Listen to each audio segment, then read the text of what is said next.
Welcome back, everyone. Before we dive in, make sure you drop your thoughts and the lessons you took from this story in the comments. And don't forget to like and subscribe. Let's get into it. The mahogany door of Wallace and Pierce law firm felt heavier than usual as Alana Bennett pushed it open that Tuesday morning. She had prepared herself for grief, paperwork, and the formal reading of her father-in-law's will. What she walked into instead made her blood turn to ice. In the leather chair where she usually sat beside her husband during family meetings was another woman, elegant and perfectly composed in a cream dress that probably cost more than most people's rent. But it was not the woman that shattered Alana. It was her husband, Terrell, sitting beside her, cradling a baby in his arms and bouncing the child gently while whispering something that made the woman smile. The room fell completely silent. Every head turned toward Alana as she froze in the doorway, her black funeral dress suddenly feeling too tight, too formal, too much like armor she had not known she needed until this exact moment. The faint scent of leather and old paper pressed in on her, mixing with the flower arrangements from Leonard Bennett's funeral earlier that week. The baby let out a soft coo, oblivious to the explosion that had just gone off inside her chest. "Alana," Terrell said, his voice carrying none of the guilt she expected, none of the shame she deserved to hear.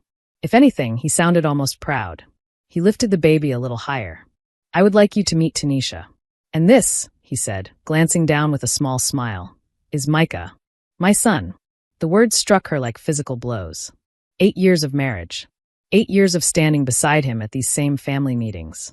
8 years of believing they were building something together, planning for children they would have someday, saving for a house with a white picket fence and a backyard big enough for family barbecues. All of it collapsed in an instant, replaced by the image of her husband holding a child that was not hers. Attorney Gregory Wallace cleared his throat from behind his massive oak desk, clearly uncomfortable with the family drama unfolding in his office. Leonard Bennett's other children, Terrell's sister Rochelle and his brother Malcolm, sat in stunned silence with their spouses. Their eyes moved back and forth between Alana and the trio by the window as if they were watching a courtroom drama they had not agreed to star in. "How long?" Alana asked. Her voice came out stronger than she felt, slicing through the tension like a knife through velvet. She stepped further into the room, closing the door quietly behind her, trapping everyone inside with the truth. Terrell shifted Micah into one arm, his free hand coming to rest on Tanisha's shoulder in a gesture so intimate, so practiced, that it told Alana everything she needed to know about how long this had been going on. Tanisha's fingers instinctively curled around his wrist, as if they had done this 100 times. "Does it matter now?" Terrell asked. He tried for casual, but there was a nervous twitch in his jaw that Alana recognized from countless arguments about smaller lies.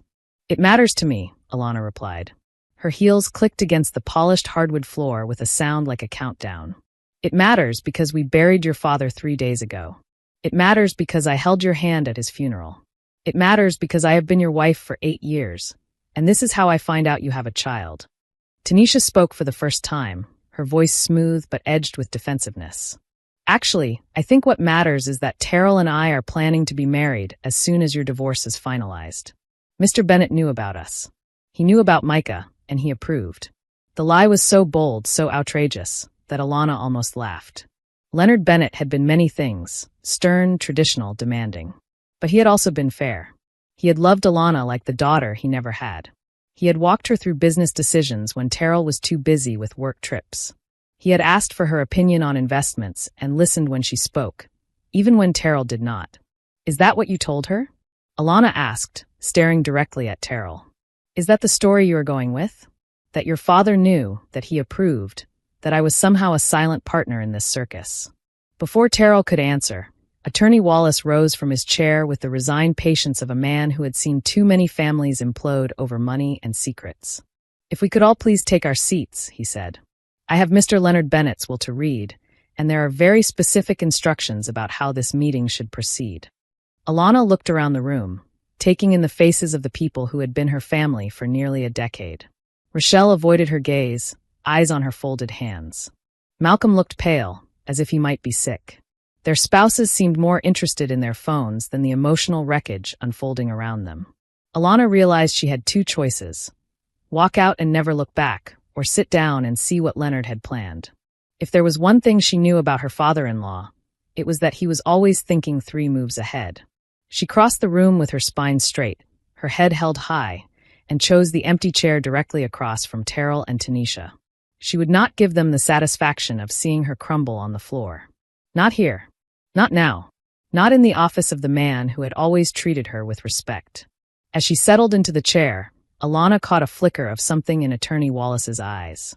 Anticipation, maybe. Or grim satisfaction. Or perhaps it was only her desperate hope that somehow, some way, justice was about to unfold in this room that smelled of leather, paper, and broken promises. Micah began to fuss, and Terrell handed him back to Tanisha with the practiced ease of a man who had done this many times before. The sight of it, the effortless handoff, the comfortable way Tanisha shifted the baby against her shoulder, nearly fractured Alana's composure.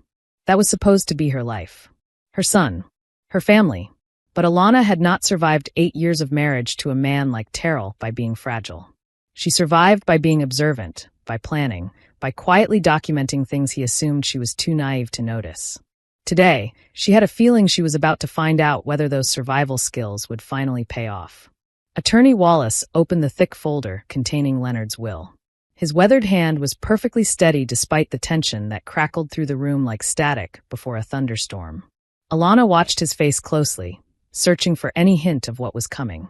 In her experience, lawyers were rarely good at hiding surprise. "Before I begin reading Leonard's final wishes," Wallace said, adjusting his glasses, "I want everyone to understand that this document was prepared over the course of several months. Mr. Bennett was very specific about certain conditions and requirements. No one in this room should assume they know what is in this will." Terrell leaned forward, still holding Tanisha's hand. "We all know he left everything to me," he said. "I am his only son. He made that clear my entire life." "Actually," Wallace replied, his tone sharp enough to cut through Terrell's arrogance, "your father was quite explicit that no one should make assumptions about his intentions." He began to read in the formal cadence of legal language, but Alana barely heard the boilerplate introduction. Her focus shifted again to the people around her. Rochelle's clenched jaw. Malcolm's restless tapping foot. Tanisha's subtle phone checks. "To my daughter-in-law, Alana Bennett, who has shown me the meaning of loyalty and grace," Wallace read. The room abruptly quieted. Even Micah stopped fussing. "I leave my personal library, including all first editions and manuscripts, valued at approximately $200,000. Alana's heart stumbled. Leonard's library was his sanctuary. He had spent 40 years collecting rare books, some signed by authors she had grown up admiring. More than once he had told her that the library was the story of his mind. "I also leave her my grandmother's jewelry collection, held in the safety deposit box at First National Bank of Charlotte, valued at approximately $300,000, Wallace continued. "What?" Terrell's voice cracked. "Those pieces were supposed to go to my wife." Alana looked at him calmly. "I am your wife," she said. "At least for now." Tanisha shifted in her chair, Micah making soft sounds against her shoulder. "Not for much longer," she murmured, just loud enough for Alana to hear. Wallace did not pause. Leonard also specified that Alana should receive the lake house on Lake Lanier in Georgia, along with all furnishings and the boat, valued together at approximately $800,000. The lake house. Alana's breath caught. She had spent countless summer weekends there with Leonard, talking about books and business while Terrell claimed he needed to stay back in the city for work. Leonard had taught her to pilot the boat and let her reorganize his tackle box. He had listened when she confided that she sometimes dreamed of starting her own consulting firm. "This is ridiculous," Terrell said, standing so abruptly his chair scraped against the floor. Leonard would never leave family property to his daughter-in-law instead of his son. Alana would not even understand what to do with all of that. Wallace's eyebrows rose. "You mean the woman your father repeatedly described in his letters as the daughter I always wanted?" he asked. Because those are the exact words he used. Tears pricked at Alana's eyes, but they were not tears of sorrow. They were tears of recognition. Leonard had seen her. Really seen her. The late-night phone calls, the lunches where he asked her opinion, the quiet questions about how she was truly doing. None of it had been idle. "There is more," Wallace said, turning to another page. Leonard established a trust fund in Alana's name to be managed by the bank, ensuring her financial independence regardless of any changes in her marital status. This trust contains $5 million. The number hung in the air like a bell. $5 million. Enough to ensure she never had to depend on anyone again. Enough to build a life on her own terms. Tanisha whispered something urgent to Terrell, but he shook his head, his face draining of color. There has to be a mistake. You need to check that again, he said to Wallace. My father would never cut me out like this. Your father was very clear about his reasoning, Wallace replied. In fact, he left detailed explanations for every decision. Would you like me to read those as well? Yes, Alana said, before anyone else could answer. Her voice was calm, but inside she was bracing herself. She wanted to hear the truth. She wanted to hear Leonard's words, not Terrell's version of them. Wallace pulled out a sealed envelope. Leonard wrote individual letters to each beneficiary, he explained. This one is addressed to the entire family, to be read aloud during the will reading. He unfolded the letter and began. To my family, gathered in Attorney Wallace's office on what I imagine is a difficult day, he read. I have watched each of you carefully over the years, paying attention not just to your words, but to your actions. Character is not what we say we believe. It is what we do when we think no one is watching. Alana felt her chest tighten. Even from beyond the grave, Leonard's voice carried the weight of judgment and the steadiness that had made him such a successful businessman and such a formidable parent. I have seen loyalty, and I have seen betrayal, Wallace continued. I have seen grace under pressure and selfishness disguised as love. My will reflects not my personal preferences, but my assessment of who can be trusted with the Bennett family legacy. Terrell sank back into his chair. Rochelle dabbed at her eyes. Malcolm stared at the floor. Tanisha's grip tightened on Micah, as if the baby could anchor her in place. I have become aware that my son has fathered a child outside his marriage, Wallace read. While I cannot condone this betrayal of his vows, I recognize that the child is innocent of his father's sins. Therefore, I have established a college fund for the child to be accessed when he reaches 18 years of age. However, this gift comes with conditions that reflect my belief in responsibility. Tanisha's shoulders relaxed a fraction. A college fund was not the jackpot she had clearly expected, but it was something. What conditions?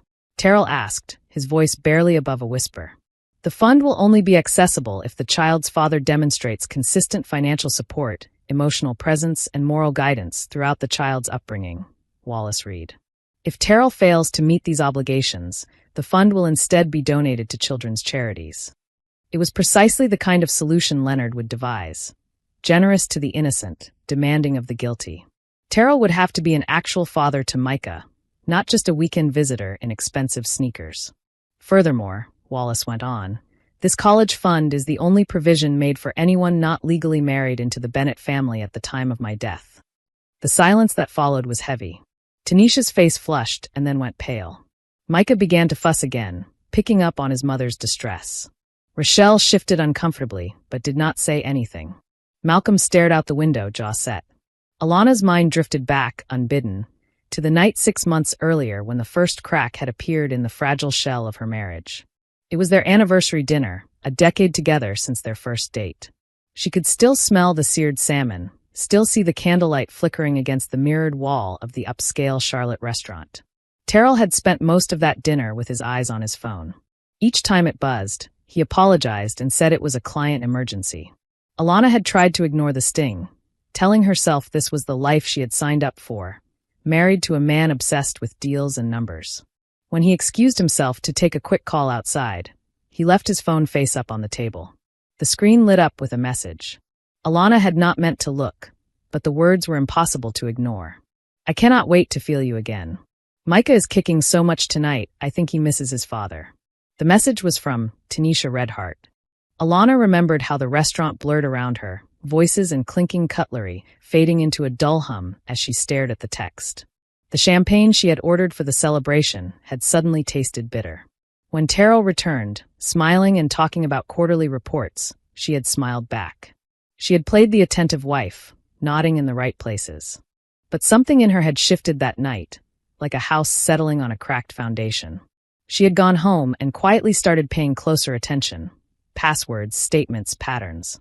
Alana, Wallace's voice pulled her back to the present. Leonard wrote a specific section addressed to you. She nodded, swallowing hard, and folded her hands in her lap. Whatever came next, she wanted to meet it head-on.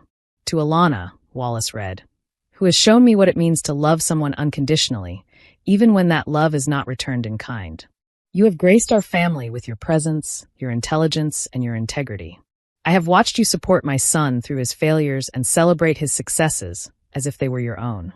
Alana closed her eyes briefly, remembering the long nights she had spent proofreading Terrell's proposals, the client dinners she had attended to smooth rough edges, the weekends she had given up so he could impress donors and investors. I have also watched you endure his neglect with a dignity that humbles me, Wallace continued. You may think I did not notice when Terrell began taking you for granted, when he started treating our family gatherings as obligations rather than privileges. But I noticed everything, including the fact that you never made us choose sides, never stopped showing up with grace. Terrell shifted in his chair. He never said any of this to me, he muttered. He never complained. If he had just told me. Maybe he did, and you were not listening, Rochelle said softly. She glanced at Alana. We saw it, Terrell. All of us. The way you checked out of conversations. The way you made her invisible in the room. That is not fair, Terrell protested. You do not know what was happening between us. I know enough, Rochelle replied. I know Alana never stopped trying. Tanisha exhaled sharply. This is all very moving, she said, her voice turning cool. But emotional letters do not change legal reality. Terrell is Leonard's son. I am carrying his grandchild. We are his real family now. Wallace looked up from the papers, his eyes suddenly steely. Tanisha Rivers, he said. Leonard addressed that point as well. He flipped to another section of the file.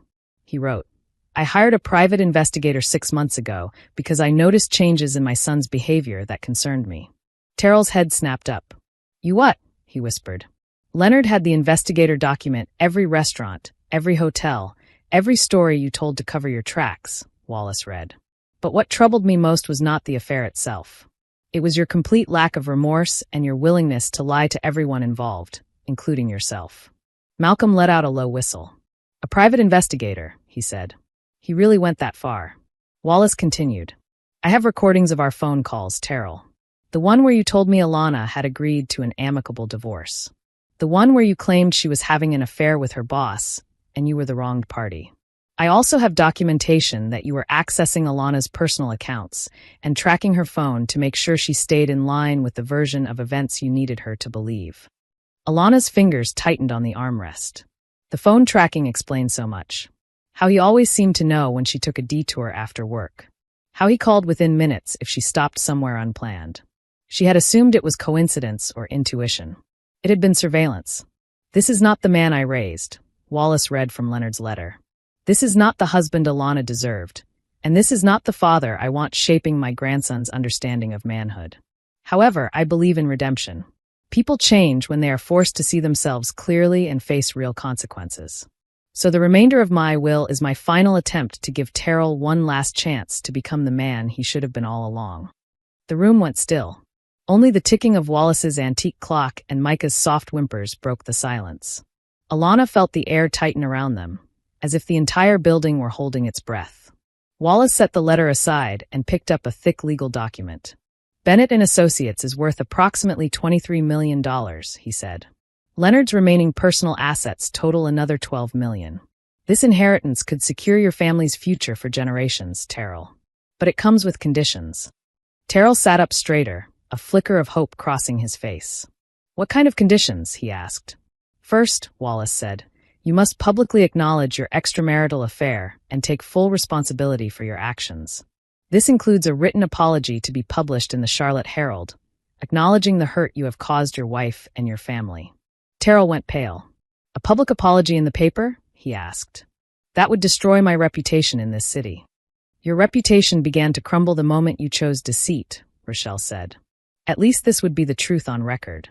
Second, Wallace continued, you must attend weekly marriage counseling sessions with Alana for the full 30-day period, demonstrating genuine effort to understand the impact of your actions. Terrell looked at Alana, his eyes searching. Would you even consider that? He asked quietly. Would you go to counseling with me? Alana studied him. For once, he looked uncertain instead of smug. That would depend entirely, she said, on whether you are interested in saving our marriage or just saving your money. Third, Wallace read, you must provide documented proof that you have ended all contact with Tanisha Rivers, except for matters directly related to child support and custody arrangements for Micah. Tanisha stiffened. You promised we would be together once all this was over, she said, her voice trembling. You told me Alana did not love you. You told me your marriage was over in everything but name. Fourth, Wallace went on, all major business decisions for Bennett and Associates must be approved by a board consisting of Alana Bennett, Rochelle Bennett Morrison, Malcolm Bennett, and 3 longtime employees of the firm. You would serve as managing partner, but not as sole decision-maker. Alana blinked. Leonard was giving her a seat at the table. Not just as a supportive spouse, but as a leader. A true partner in the business Terrell had always treated as his personal kingdom. Fifth, Wallace continued, you must establish and personally fund a college scholarship program for children from single-parent households, contributing $50,000 annually for the next 10 years. $500,000? Terrell sputtered. Over 10 years? That is excessive. That is less than what you spent on your affair, Malcolm said coldly. I have seen the credit card statements. The hotels, the restaurants, the gifts. Somehow you found the money for that. Wallace kept reading. Sixth, you must undergo financial counseling and create a transparent budgeting system that accounts for every dollar spent, with monthly reports submitted to the board. Seventh, you must complete community service hours and attend parenting classes before gaining custody visits with Micah. Eighth, you must undergo psychological counseling to address what Leonard described as patterns of deception and manipulation. Finally, Wallace picked up a separate document. The last condition is that you must sign a post-nuptial agreement ensuring Alana's financial security regardless of what happens to your marriage. If you inherit the business and subsequently divorce Alana for any reason other than her adultery or abandonment, she will receive 50% of all business assets plus ongoing alimony of $20,000 per month for life. The number settled over the room like thunder. $20,000 a month. For life. Whether she remarried or not. On the other hand, Wallace said, if you fail to meet any of these conditions within 30 days, the entire inheritance passes to a charitable trust managed by Alana, with the exception of a modest annual stipend for your basic living expenses. How modest? Terrell asked, though his voice sounded hollow. $36,000 per year, Wallace replied. Enough to live on. Not enough to maintain the lifestyle to which you are accustomed. Alana did the math automatically, the way Leonard had taught her. $36,000 was less than Terrell spent on his car payment and club membership combined. Wallace opened one more letter. Leonard anticipated that you might think these conditions are unfair, he said.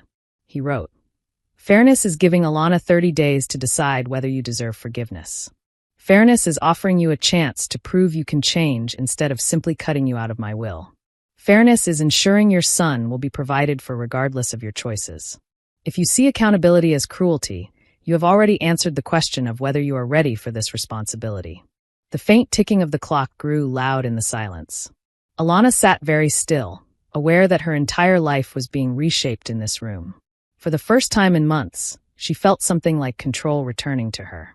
Terrell has until 5 o'clock today to decide whether he accepts these conditions, Wallace said. If he chooses not to accept them, the charitable trust takes effect immediately.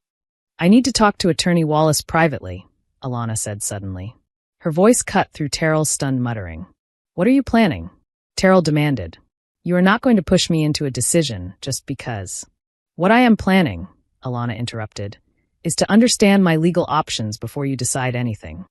She looked at Wallace. May I? Wallace nodded and gestured toward a smaller conference room down the hall. As Alana followed him out, she heard Terrell begin arguing with Rochelle and Malcolm about how unfair their father had been. She shut the door on his complaints. In the smaller room, Wallace's posture relaxed a fraction. Leonard spoke about you often, he said quietly. He trusted you more than anyone else in this family. Trusted me enough to put an entire business empire and a charitable trust in my hands if Terrell fails his test, Alana said. Saying it out loud made it feel real for the first time. More than that, Wallace replied. Leonard believed you could run Bennett and Associates better than his son. He told me you understood the clients, that you had a good instinct for people, that the staff respected you.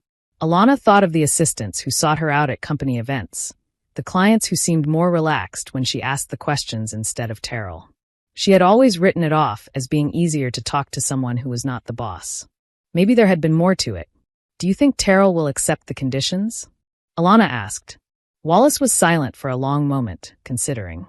I think Terrell will do whatever he believes protects his image, he said. The question is whether he can recognize that his true interest lies in changing, not in preserving appearances. Leonard was not sure he could. Wallace reached into his briefcase and pulled out a small envelope. Leonard left one more thing for you, he said. He told me to give it to you only if you seemed ready to hear it. Alana opened the envelope with trembling fingers. Inside was a short handwritten note. Leonard's script was firm, confident. My dear Alana, if you are reading this, it means you have survived the worst betrayal a spouse can endure and have done so with the grace I always saw in you. You are not a victim. You are a survivor, and you are stronger than you know. Her eyes burned as she read. I have watched you navigate difficult people with patience, handle conflict with wisdom, and support my son even when he did not deserve it. You have all the skills necessary to run this business, but more importantly, you have the character to do it well. Do not let anyone convince you otherwise. Do not let fear keep you from claiming the life you deserve. You were never just my daughter-in-law. You were the daughter I always wanted. I am proud to trust you with my legacy. With love, Leonard. Alana read the note twice, then a third time, until the words settled into her bones like warmth after a cold rain. Leonard had seen her clearly when she could barely see herself. There is one more practical detail, Wallace said gently. Leonard set aside $50,000 in a separate account in your name 6 months ago. It is for legal fees, counseling, or anything else you might need during this transition. He wanted you to have resources independent of Terrell's decisions. Alana exhaled slowly. Leonard had been planning her escape route before she even realized she needed one. He really did think of everything, she said. When they returned to the main office, the air felt heavier. Rochelle and Malcolm stood near the window, voices low. Terrell paced back and forth like a caged animal. Tanisha sat rigidly in her chair, rocking Micah in small, distracted motions. Have you made your decision? Wallace asked as he resumed his place behind the desk. Terrell stopped pacing and looked at Alana. For the first time in years, he looked unsure of himself. If I accept the conditions, if I do everything my father asked, he said, would you really consider working on our marriage? Alana held his gaze. I would consider it, she said, but only if you accept the conditions for the right reasons. If you are doing it to keep the money, there is nothing to work on. How would I prove my motives? Terrell asked, his voice rising. You are making this impossible.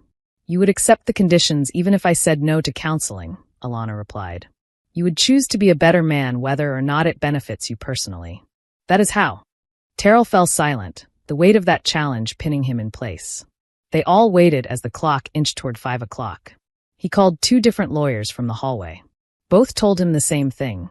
Leonard's planning left little room for challenge. At 4:59, Wallace looked at his watch. Time, he said quietly. Terrell, I need your answer. Accept the conditions as written, or forfeit your inheritance to the charitable trust. Alana stood. Before he decides, she said, I want to say something. The room turned toward her. Terrell looked wary, as if she were about to throw a final obstacle in his path. 8 years ago, I married a man I thought I knew, Alana began. I believed we shared the same values about honesty and commitment. For months I have been trying to understand how that man disappeared. Today I realized something important. He did not disappear. I just finally saw who he really was. Terrell inhaled sharply. Alana, Leonard's conditions are not punishment, she continued. They are an opportunity, a chance for you to become the man you should have been.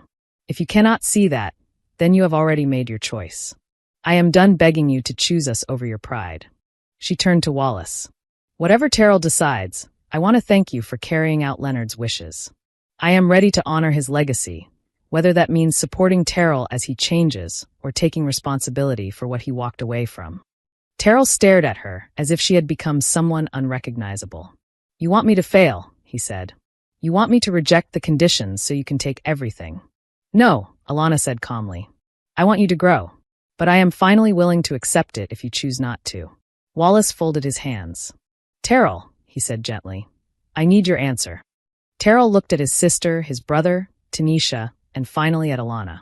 For a moment, hope and fear warred in his eyes. Then his shoulders sagged. I cannot do it, he said. I cannot put myself through that humiliation and surrender control. I am sorry, but I cannot accept those conditions. The sentence fell like a gavel. Wallace nodded once and made a note. Then, according to Leonard's will, The entire Bennett estate passes to the Bennett Family Charitable Trust, to be managed by Alana Bennett, effective immediately. Terrell blinked as if he had misheard. Wait, he said hoarsely. Wait, I did not understand. You understood, Rochelle said quietly. You just did not believe the consequences would be real. Terrell spun toward Alana, desperation in his eyes. You cannot really want to take everything from me, he said. We can work this out between us. We do not need lawyers or the paper or any of this. Let us divorce quietly. I will give you a fair settlement, and you sign the business over to me. We both walk away with dignity. Alana regarded him steadily. What does a fair settlement look like to you? She asked. $1 million, Terrell said quickly. That is more than enough to start over. You never wanted to run a business anyway. Malcolm made a disgusted sound. You are offering her $1 million out of 35, he said. With a straight face? Terrell flushed. Fine. $2 million, he said. That is incredibly generous, Alana.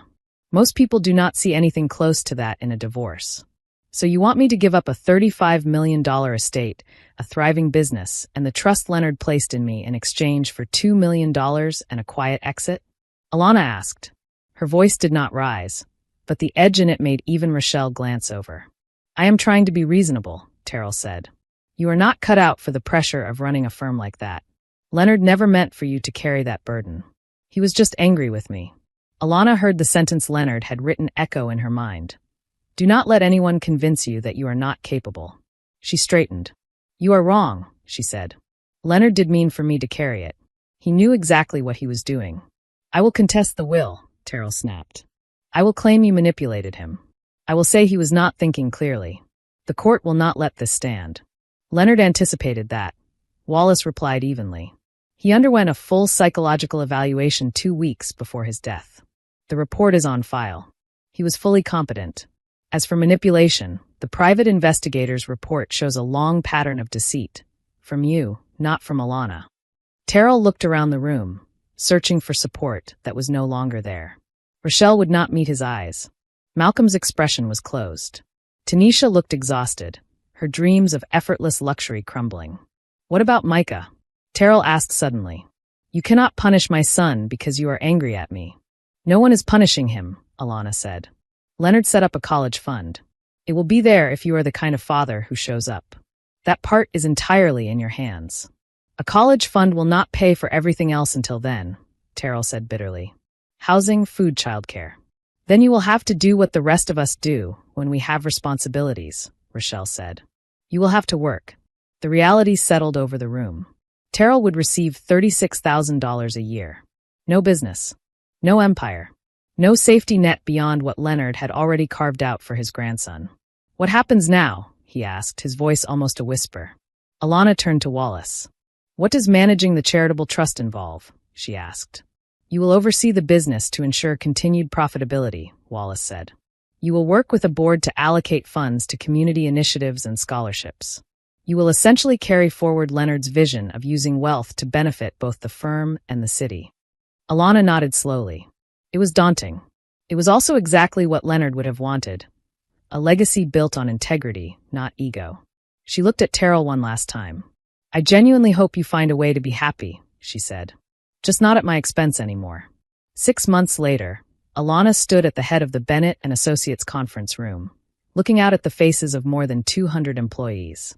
Through the floor-to-ceiling windows, the skyline of Charlotte glowed in the late afternoon light. The quarterly meeting was about to start, and a low buzz of conversation filled the room. Before we review the numbers, Alana said, I want to share some updates that I believe would make Leonard proud. The room quieted. Leonard's portrait hung on the side wall, capturing his familiar half-smile. Since taking over, Alana had made it a point to walk past that painting every morning on her way to her office. Our scholarship program for students from single-parent families has funded education for 47 young people this year, she said. Our community investment fund has helped 12 local businesses start or expand. And our client satisfaction ratings are at an all-time high.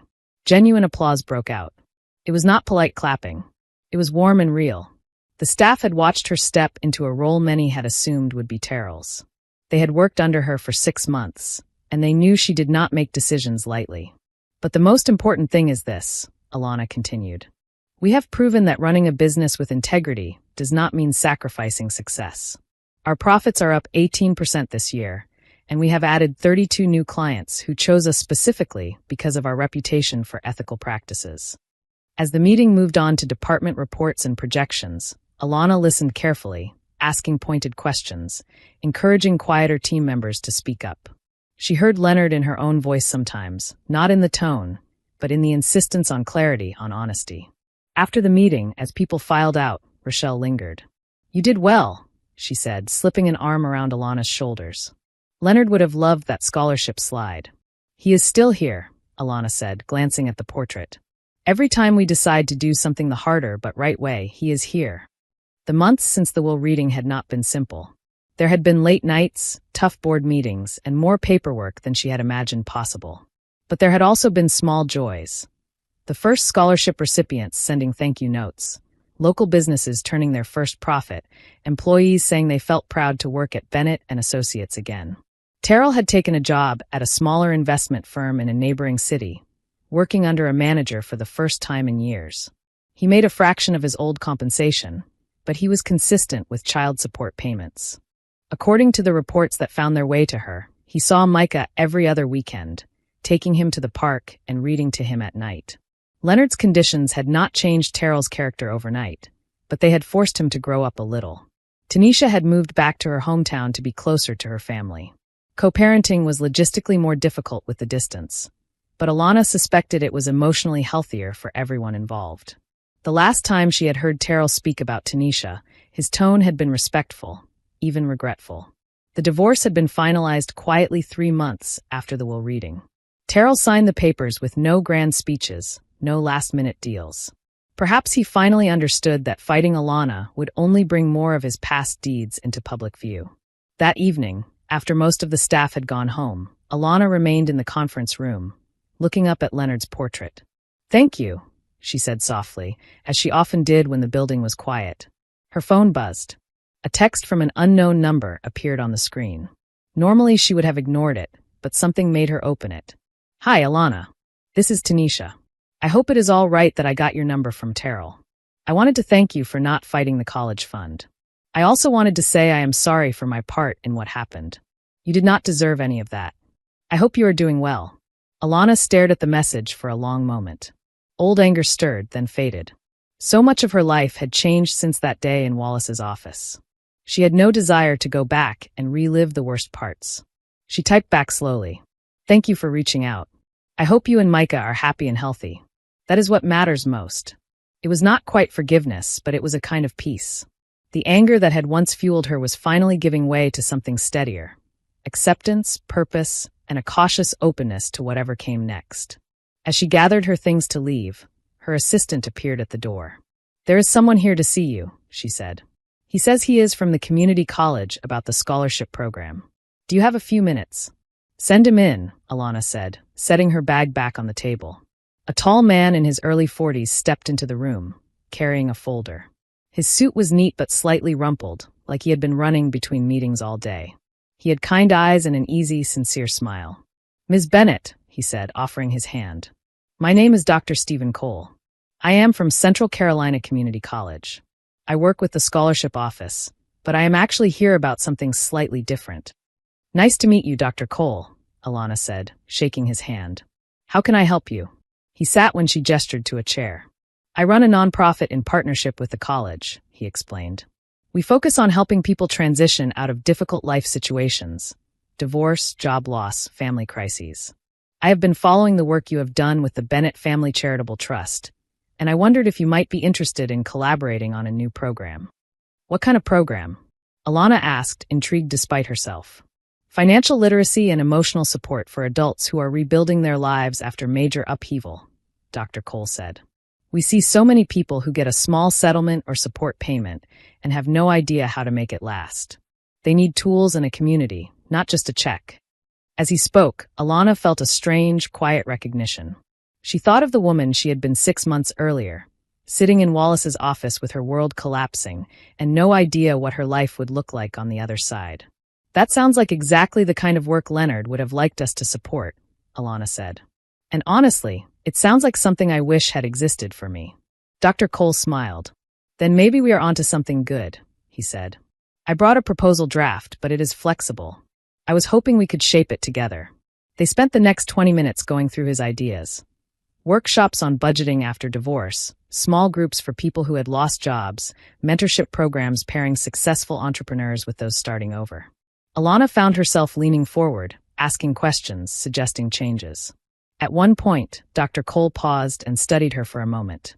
You talk about this like someone who has been through it, he said gently. You do not have to tell me anything, but I can hear it in the way you care about the details. Alana considered brushing the comment away, but instead she nodded.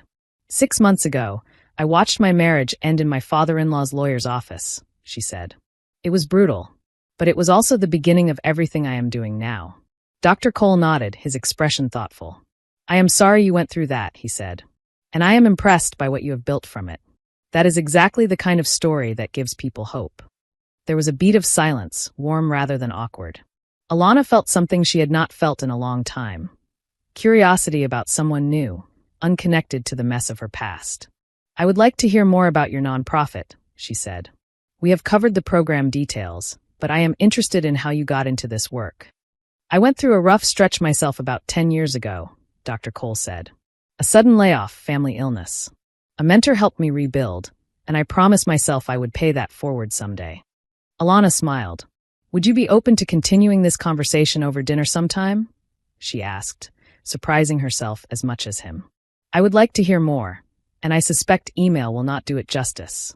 His smile widened, reaching his eyes. I would like that very much, he said. But I should warn you, I am more of a quiet restaurant or coffee place person than fine dining. Perfect, Alana said, laughing softly. I have had enough of fancy restaurants for a lifetime. She walked him to the elevator after they exchanged contact information. In the reflective doors, she caught a glimpse of herself. Steady posture, clear eyes, no trace of the woman who had walked into Wallace's office half a year earlier feeling like her life was over. Back then, she had believed her story ended with betrayal and a will reading. Now she saw that the real story had only just begun. She had a business to run, a community to serve, scholarships to award, and perhaps, slowly, a new chapter of her personal life to explore. Leonard had been right. She was stronger than she had known. She had walked through fire and come out on the other side without letting it turn her to ash. Instead, it had forged her into someone sharper, clearer, and kinder to herself. As the elevator doors closed behind Dr. Cole, Alana stood for a moment in the quiet hallway, listening to the distant hum of office activity. Then she turned back toward her office, toward the files and plans and possibilities waiting on her desk. After years of living in the shadow of someone else's choices, she was finally living by her own. If you enjoyed this story, please like, comment, and share this video with your friends. Subscribe and turn on the notification bell so you never miss a powerful story drop.